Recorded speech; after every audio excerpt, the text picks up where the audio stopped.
مسند احمد بن حنبل کی حدیث ہے 7292 نمبر۔ حضرت سیدنا ابو ہریرہ رضی اللہ تعالیٰ عنہ بیان فرماتے ہیں کہ ان رسول اللہ صلی اللہ علیہ وسلم مر برجل یبیع طعاما۔ بڑی مشہور حدیث ہے اور ہم نے کئی بار یہ سنی ہے، آپ کو یاد بھی ہوگی۔ حضرت سیدنا ابو ہریرہ رضی اللہ عنہ فرماتے ہیں کہ نبی صلی اللہ علیہ وسلم ایسے شخص کے پاس سے گزرے جو کہ اناج بیچ رہا تھا۔ یبیع الطعام، اناج وہ بیچ رہا تھا۔ نبی صلی اللہ علیہ وسلم نے فسألہ، سوال کیا اس سے کہ کس طرح یہ بیچ رہے ہو، کیا اس کا ریٹ ہے، کیا اس کا بھاؤ ہے، قیمت معلوم کی۔ فأخبرہ، اس نے اس کی قیمت بتائی۔ جب نبی صلی اللہ علیہ وسلم کو اس نے قیمت بتائی تو حضرت سیدنا ابو ہریرہ رضی اللہ تعالیٰ عنہ فرماتے ادخل یدک فیہ، نبی صلی اللہ علیہ وسلم نے اس اناج میں ہاتھ ڈالا۔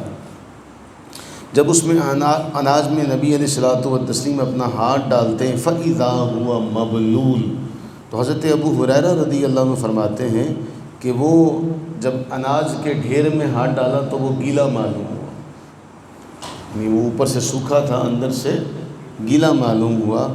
تو نبی صلی اللہ علیہ وسلم نے فرمایا یہ کیا ہے، یعنی ناراضگی کا اس پر اظہار فرمایا۔ اور ایک جملہ نبی صلی اللہ علیہ وسلم نے ارشاد فرمایا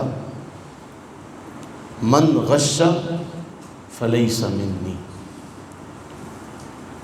اسے فرمایا کہ یہ کیا ہے، تو اس نے کہا جی اے اللہ کے رسول صلی اللہ علیہ وسلم بارش پڑ گئی تھی اس کے اوپر۔ تو آپ علیہ السلام نے فرمایا تو یہ جو بھیگا ہوا غلہ تھا، اناج تھا، اس کو علیحدہ کیوں نہیں رکھا، سوکھے کو علیحدہ رکھتا۔ جو بھی دھوکہ کرے گا وہ ہم میں سے نہیں ہے۔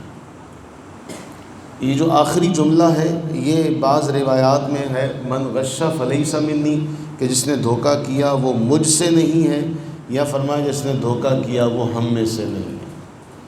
یعنی دو طرح کے الفاظ ملتے ہیں، یا مجھ سے اس کا کوئی تعلق نہیں یا وہ ہم سے نہیں، مطلب دونوں کا ایک ہی ہے۔ اب اس کے تحت ائمہ محدثین نے جو لکھا وہ فرماتے ہیں کہ کسی بھی قسم کا دھوکہ کرنا مومن کے لیے جائز نہیں، اس کا تعلق کسی بھی اعتبار سے ہو۔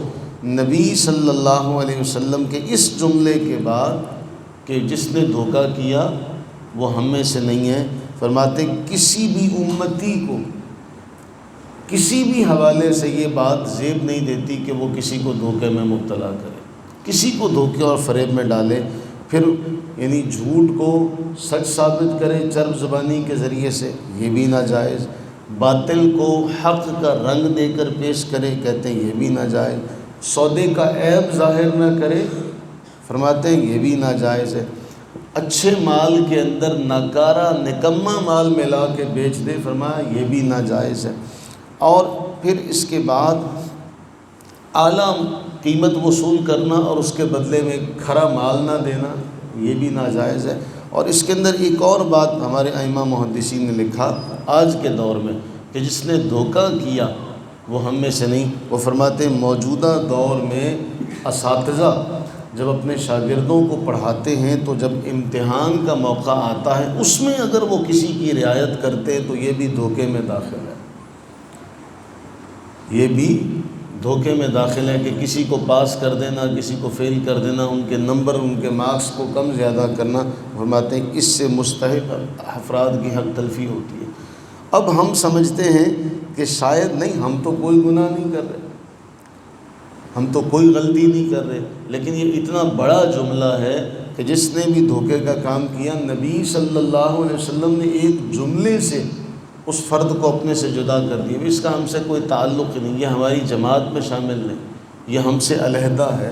اب آپ بتائیے اس کی نماز، اس کا روزہ، اس کی زکوٰۃ دینا، اس کے سارے عبادات کے معاملات کہاں آ جائیں گے اگر وہ یہ کام کرتا ہے؟ ہم سب کا تعلق تجارت سے بھی ہے، ہم سب کا تعلق معاملات کے ساتھ بھی ہے، افراد کے ساتھ بھی ہے۔ اگر کسی بھی معاملے میں کسی کا تعلق خالص نہیں ہے کہ وہ اوپر سے اس کو اچھا بن کے ملتا ہے لیکن اندر بغض رکھتا ہے، وہ بھی اس جملے میں داخل ہے کہ وہ ہم میں سے نہیں ہے، وہ ہم میں سے نہیں ہے جو دھوکہ دیتا۔